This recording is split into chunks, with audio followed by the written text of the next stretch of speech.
अस्सलाम वालेकुम। कैसे हैं आप लोग? अल्लाह का शुक्र है कि आप लोग अच्छे होंगे। और आज मैं अपनी मम्मी के हाथों का मटन पुलाव बना रही हूँ, जो हमारे बचपन में बनता था। उसके बारे में आपसे बातें भी होंगी, कुछ अपनी बचपन की यादों को, कुछ फ्लैशबैक में जाएंगे हम लोग और बहुत सारी बातें करेंगे। आपकी भी कोई कहानी ऐसी हो तो आप लोग मुझसे शेयर कर सकते हैं। मैं अपनी कहानी आपके साथ शेयर कर रही हूँ। पुलाव बनाते बनाते हमारी ढेर सारी बातें। चलिए पुलाव बनाना शुरू करते हैं। मैंने 1.25 किलो मटन ले लिया है और 1.25 किलो चावल ले लिया है, ठीक है ना। और मैं ये पुलाव लाल मसाले का बनाऊंगी। ये जब हम छोटे थे, हमारे घर में हमारी दादी मम्मी जैसे पुलाव बनाती थी ना, आज हम वैसा पुलाव बनाएंगे। सफ़ेद यखनी पुलाव तो मैंने आपको इससे पहले बताया है कि कैसे बनाते हैं, बिरयानी भी बताई है।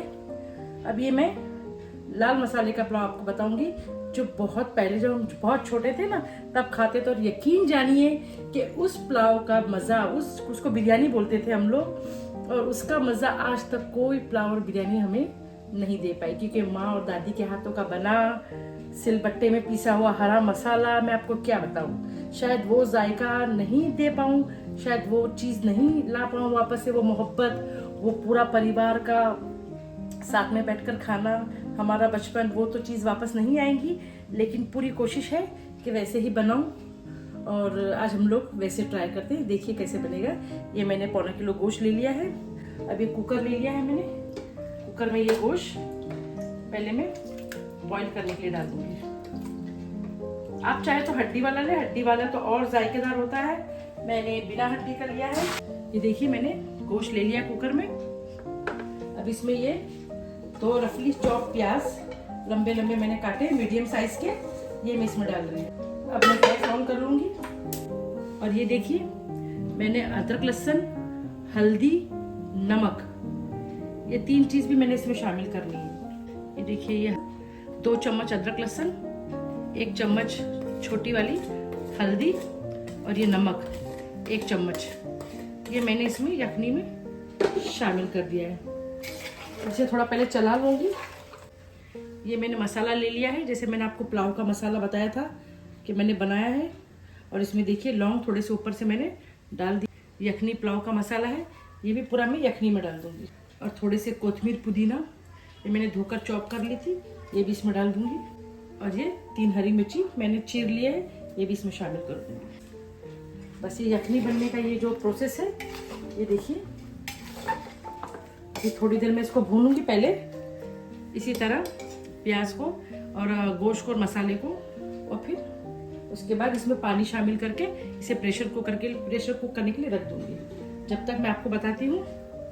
ये देखिए मैंने 2 चम्मच अदरक लहसुन लिया है, हल्दी लिया 1 चम्मच, नमक, गरम मसाला थोड़ा सा घर का बना हुआ, और जीरा पाउडर, भुना हुआ जीरा, और काली मिर्च, लाल मिर्च पाउडर 2 चम्मच छोटे, और धनिया पाउडर 2 चम्मच छोटे, और कोतमीर, पुदीना। ये मैंने ले लिया प्याज, 2 मीडियम साइज के प्याज मैंने इसमें डाला है, और 2 मीडियम साइज के प्याज। और ये हरी मिर्ची अपने टेस्ट के हिसाब से डालिए। टमाटर, क्योंकि इसमें लाल मिर्च भी है, काली मिर्च भी है, और ये हरी मिर्च। टमाटर 2 बड़े साइज के, और आलू अपनी पसंद से, अपनी ज़रूरत के मुताबिक। और ये मैंने दही का 1 पैकेट ले लिया है, 150 ग्राम का दही है ये। और चावल मैंने धोकर भिगो के रखा है। आप चाहे तो बासमती चावल में बनाना चाहते हैं तो उसे 1-2 घंटा पहले भिगो कर रखें, और अगर नहीं कॉलम राइस में बनाना चाहते हैं बारीक चावल में, तो भी इसको आधा घंटा भिगोए तो बस हो गया। अब इसमें मैं 3.5 गिलास, 4 गिलास के करीब मैंने पानी डाल दिया है। और गोश्त को इसमें पकने दूंगी। ये दूसरी तरफ रख दिया। इस गैस में ये हंडी रख ली थी, मैंने इसमें डालडा डाल दिया है।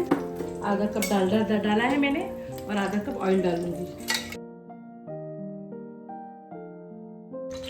अब इसी में मैं ये प्याज शामिल कर दूंगी।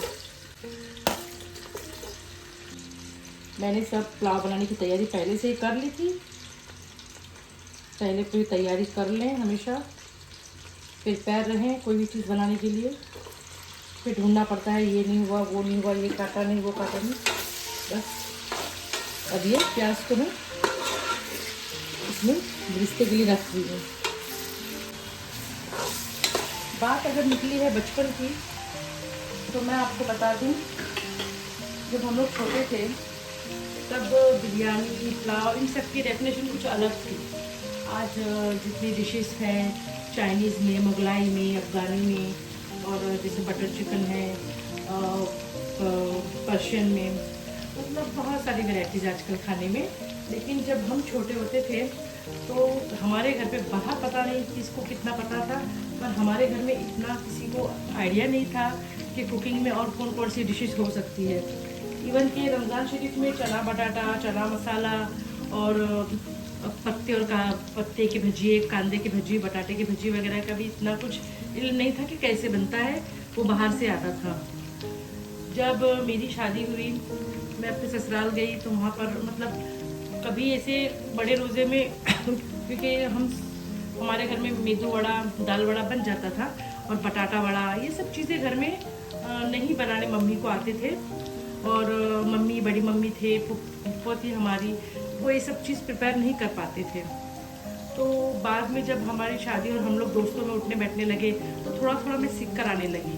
हमारे पड़ोस में कुछ कोई मतलब अलग अलग कास्ट के लोग रहते थे, कोई गुजराती है, कोई यूपी से है, तो सबका अपना अपना डिश मैंने सीखा।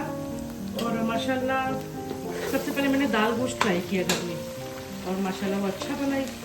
पड़ोस में बरेली के लोग रहते थे, यूपी के, तो उन लोगों से दाल गोश्त मैंने सीखा, क्योंकि मुझे सीखने का शौक़ था, कुकिंग का शौक़ था।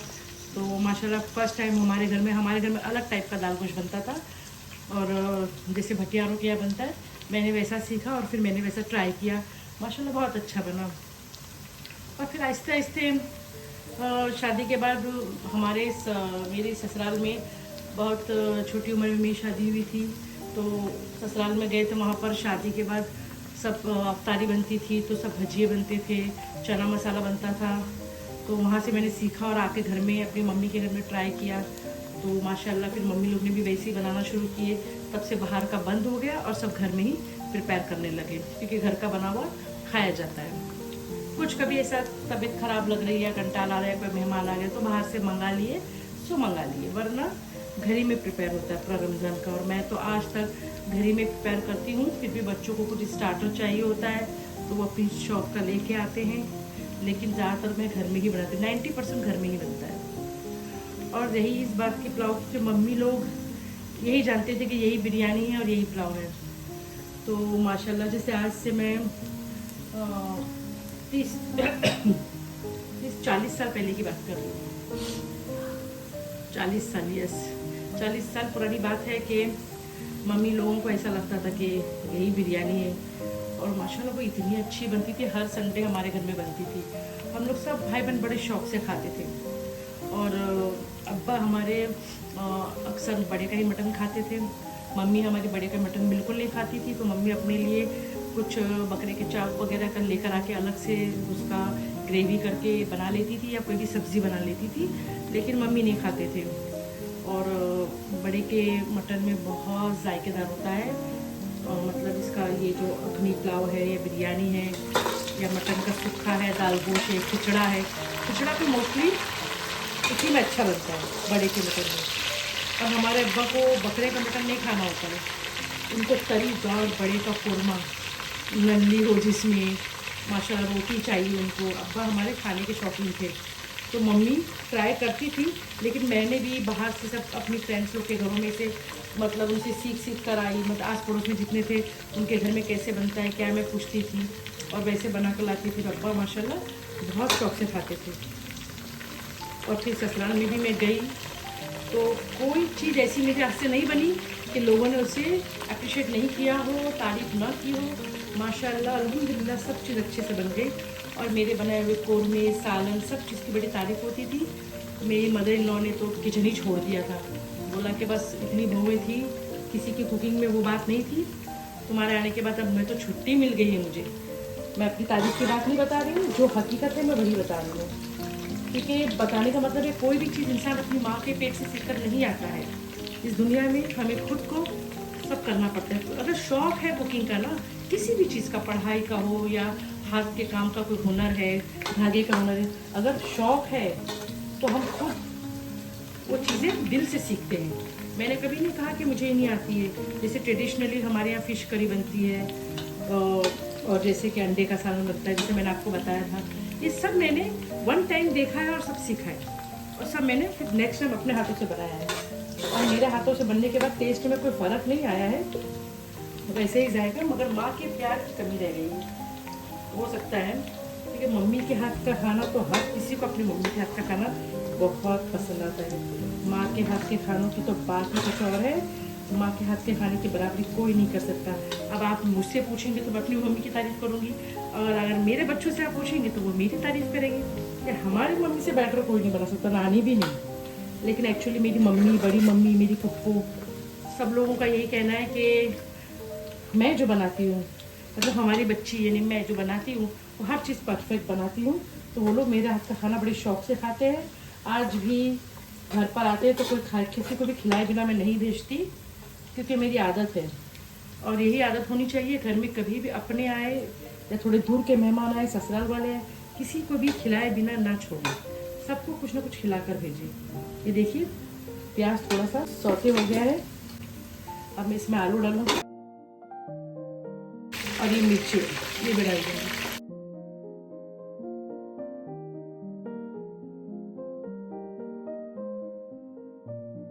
बताने का मतलब ये है कि हमारे बचपन की यादें, जैसे कि मैंने अभी आपको बताया कि हमारे बचपन में क्या क्या था।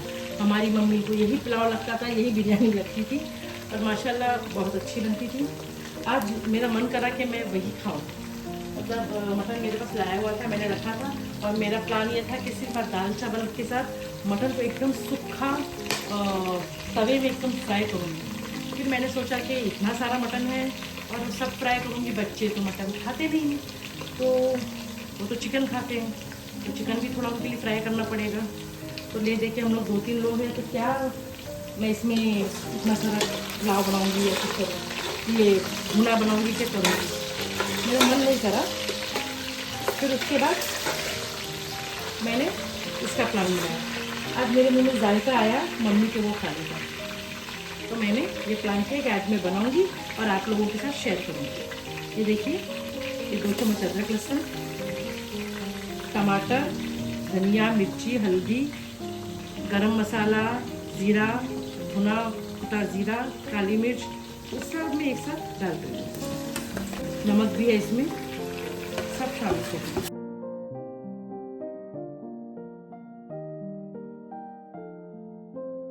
अब इसमें दही भी पूरा मैं शामिल कर दूंगी। आजकल ये बहुत अच्छी ट्रिक्स निकली है, सब रेडीमेड मिल जाता है।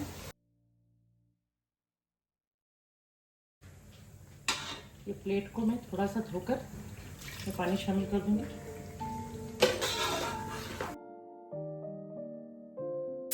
थोड़ा सा कोथिमीर पुदीना शामिल कर लूंगी और इसे मसाले को थोड़ा भून लूंगी। अब देखिए मैंने इसी मसाले में मटर डाल दिया है। तो देखिए गोश्त को मैंने चेक कर लिया है, तो बहुत ही अच्छी तरह से गल गया है। अब इसमें मैं गोश्त शामिल कर दूंगी जो उबल गया था अच्छी तरह से। देखिए थोड़ी देर इसको पकने दूंगी। अब इस स्टेज में आप चाहें तो इसमें एक नींबू निचोड़ के डाल दें खटास के लिए। अगर आपको खट्टा खाना पसंद है तो इसमें एक नींबू डाल दें, 1 नींबू डालें, आधा नींबू डालें। मेरी पसंद है आलू बुखारा। ये आलू बुखारे मैं ड्राई फ्रूट की दुकान से ये आलू बुखारे लेकर आ गई हूँ। ये मैं हमेशा अपने पास रखती हूँ, बिरयानी में भी डालती हूँ। ये मैं 2 से 4 आलू बुखारे डालती हूँ, इससे इसमें खटास आ जाएगी। इसमें मुझे नींबू डालने की ज़रूरत नहीं है क्योंकि मैंने बताया आपको कि मैंने इसमें आलू बुखारे डाल दिए। अब इसी में मैं चावल डालूँगी।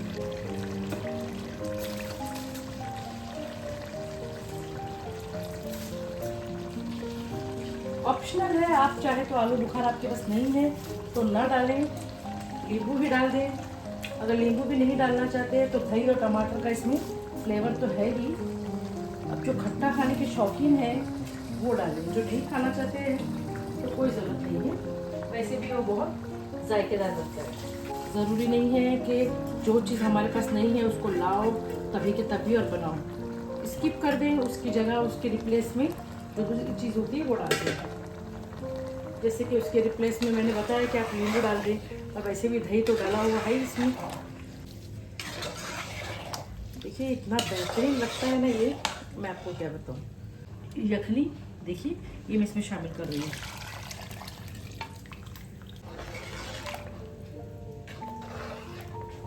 थोड़ा सा पानी और ऐड कर दिया मैंने इसमें। इसमें नमक मैंने दोनों में डाला था, मसाले में और यखनी में। इसके लिए नमक अभी बराबर लग रहा है। थोड़ी देर के बाद मैं चावल को टेस्ट करूंगी और नमक को चेक करूंगी। अगर नमक कम है तो थोड़ा डालूंगी, वरना ज़रूरत नहीं है। अब इसमें ये देखिए थोड़ा कोतमीर पुदीना ये डालकर मैंने इसको कवर कर दिया है। अब चावल पकने तक हम इसे इतना इसको रहने देंगे। अभी चावल में उबाल आने लगा है। अभी इसको हम कम से कम 10 मिनट के बाद फिर चेक करेंगे। मैंने इसे धीमी आंच पे रखा है। एक जोश आ जाएगा ना, मीडियम आंच पे रखा है मैंने अभी से। जैसे इसमें बॉईल आता है मैं इसे धीमी आंच में रख दूंगी चलाकर और इसे दम पे पकने दूंगी।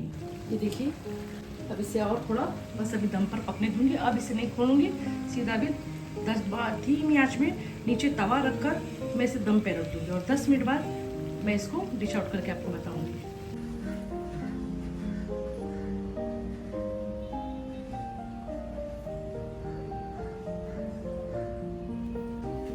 देखिए मैंने डिश आउट कर लिया है ये पुलाव जिसके बारे में मैंने बताया था और जो अभी हमने बनाया था इसको मैंने डिश आउट कर लिया है। देखिए इसका लुक कितना प्यारा है, देखते ही बहुत भूख लगने वाली है। और ये इसके साथ मैंने रायता बना लिया है, दही, प्याज, टमाटर, कोतमीर, पुदीना और हरी मिर्च का। और इसमें थोड़ा सा भुना हुआ जीरा डालकर दही के साथ मिक्स कर दिया, नमक भी डालकर। और ये देखिए ये गाजर का हलवा मैंने आपको बताया था दूधी का हलवा, तो यही दूधी के हलवे की तरह ही मैंने इसे बनाया है। गाजरों को मैंने कद्दूकश कर लिया था।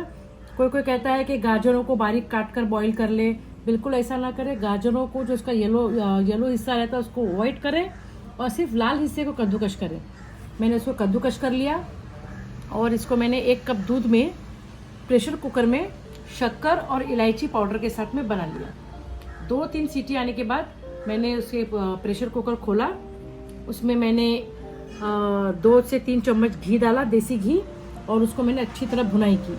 और उसके बाद मैंने इसमें खोया डाला, खोया डाल के उसकी भुनाई की और अच्छी तरह से। अभी देखिए बहुत ही सिंपल है, गाजर, शक्कर, इलायची पाउडर और 1 कप दूध। इसमें मैंने इसे 3 सीटी में प्रेशर दिया और उसके बाद जब अच्छी तरह 2 से 3 चम्मच डालकर घी डालकर मैंने इसके भून लिया इसे अच्छी तरह से और उस पर खोया डाल दिया और ये ड्राई फ्रूट्स। उसके बाद इसको निकाल कर सर्विंग डिश में देखिए मैंने डाला है। अब गाजर के हलवे के साथ मैंने साइड में ये खोया और बीच में ये ड्राई फ्रूट्स गार्निश कर लिया है। बहुत ही सिंपल है, ऑलमोस्ट सभी बनाते हैं गाजर का हलवा।